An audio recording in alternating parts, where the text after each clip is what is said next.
Aku dapat mengatur dan merusak segala-galanya. Siapakah yang lebih tinggi kekuasaannya daripadaku? Hukum yang ditetapkan mesti berlaku. Keputusanku pasti berjalan. Semua orang tunduk kepadaku. Mengapa kau menentangku? Dengan tenang Ibrahim menjawab, Tuhanku adalah Allah, Dialah yang kusembah. Dia telah menciptakan kamu dan aku yang asalnya tidak ada. Ia sanggup mematikan dan menghidupkan siapa saja yang dikehendakinya.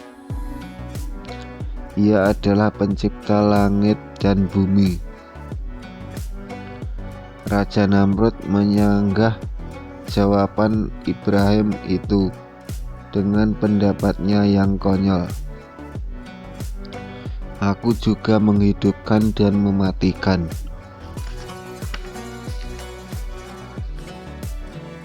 Kemudian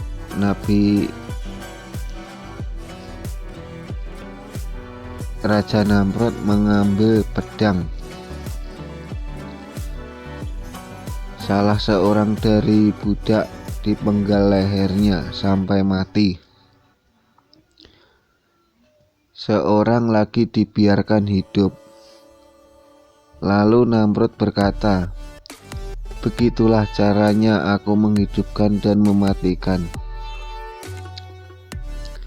Itu bukan mematikan, melainkan membunuh dengan cara biadab dan kejam. Kata Ibrahim, Tuhanku bisa menjalankan matahari dari timur ke barat. Jika kau memang berkuasa, Namrud, cobalah kau jalankan matahari itu dari barat ke timur. Namun terbungkam tak bisa bicara. Tantangan Nabi Ibrahim benar-benar membuatnya keok. Tak bisa membantah lagi. Ia benar-benar telah dijatuhkan oleh kecerdasan akal Nabi Ibrahim. Sejak saat itu, Namrud menganggap Ibrahim sebagai musuh besarnya. Pindah ke negeri Mesir. Karena negeri Babylon tidak aman lagi bagi Ibrahim dan istrinya, maka ia memutuskan untuk pindah ke Syam, Palestina, bersama Lut yang kemudian juga menjadi nabi, dan beberapa pengikutnya. Ia meninggalkan Babylon. Namun tidak berapa lama negeri Palestina diserang bahaya kelaparan dan penyakit menular. Ibrahim dan pengikutnya kemudian pindah ke Mesir. Mesir pada waktu itu diperintah oleh raja yang kejam dan suka berbuat seenaknya. Raja Mesir suka merampas wanita-wanita cantik, walaupun wanita itu bersuami. Ketika Raja Mesir mendengar bahwa Sarah adalah perempuan yang cantik, maka Ibrahim dan Sarah dipanggil menghadap. Ibrahim berdebar. Raja Mesir memang mempunyai kebiasaan aneh,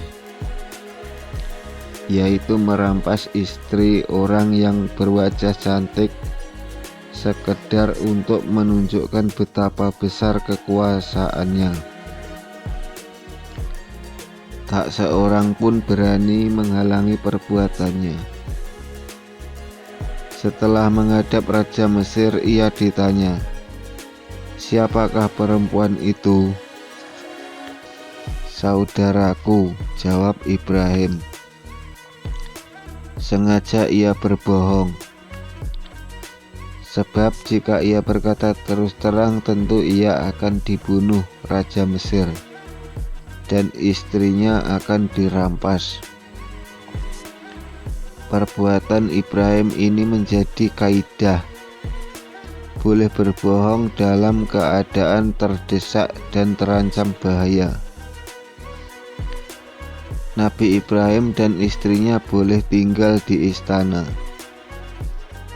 Pada suatu hari Sarah dapat menyembuhkan sakit Raja Mesir, yaitu sepasang tangan raja itu mengatup rapat tak dapat digerakkan. Atas jasanya itu Sarah kemudian diberi hadiah seorang budak perempuan bernama Hajar. Dan dengan ikhlas Hajar kemudian diberikan kepada Ibrahim untuk dijadikan istri.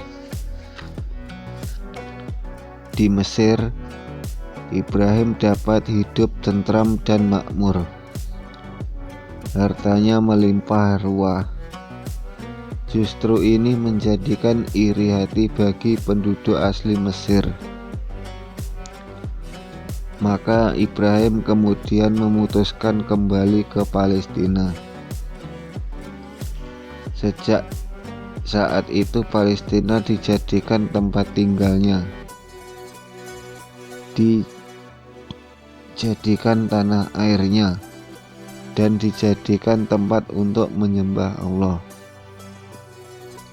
Di negeri Palestina itu Hajar melahirkan seorang anak laki-laki bernama Ismail. Tak lama kemudian Sarah juga melahirkan anak laki-laki dinamakan Ishak.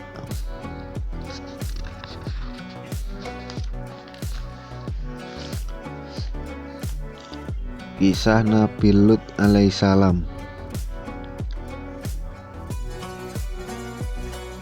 Lut adalah anak dari saudara Ibrahim. Lut ikut pindah ke Palestina bersama-sama Nabi Ibrahim dan pengikutnya. Sesudah diangkat menjadi nabi dan rasul, Nabi Lut ditugaskan untuk berdakwah di negeri Sadum. Penduduk negeri Sadum ini sangat durhaka dan sangat bejat moralnya. Bangsa Sadum tidak menyetujui adanya perkawinan. Mereka menyukai laki-laki sama laki-laki, dan yang perempuan menyukai sesama perempuan. Inilah kebiasaan bejat yang disebut homoseks dan lesbian. Di samping itu mereka suka merampok dan menyamun, mencegat orang di tengah jalan untuk diambil hartanya dan menculik para pemuda untuk diperkosa. Nabi Lut memberikan nasihat yang baik, tapi mereka tidak mau menerimanya, malah mengejek dan memaki-maki. Jika mereka diingatkan akan adanya hari pembalasan dan azab Allah yang sangat pedih, mereka malah menantang Nabi Lut dengan berkata, "Hai Lut, datangkanlah siksaan Allah itu.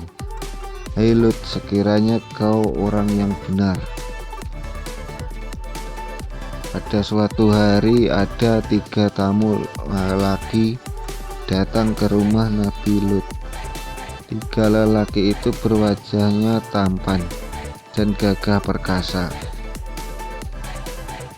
Adalah kebiasaan kaum Sadum untuk merampas dan merebut lelaki tampan dan perkasa untuk diperkosa. Nabi Lut pun khawatir. Tidak berapa lama kemudian datanglah berbondong-bondong penduduk Sadom ke rumah Nabi Lut.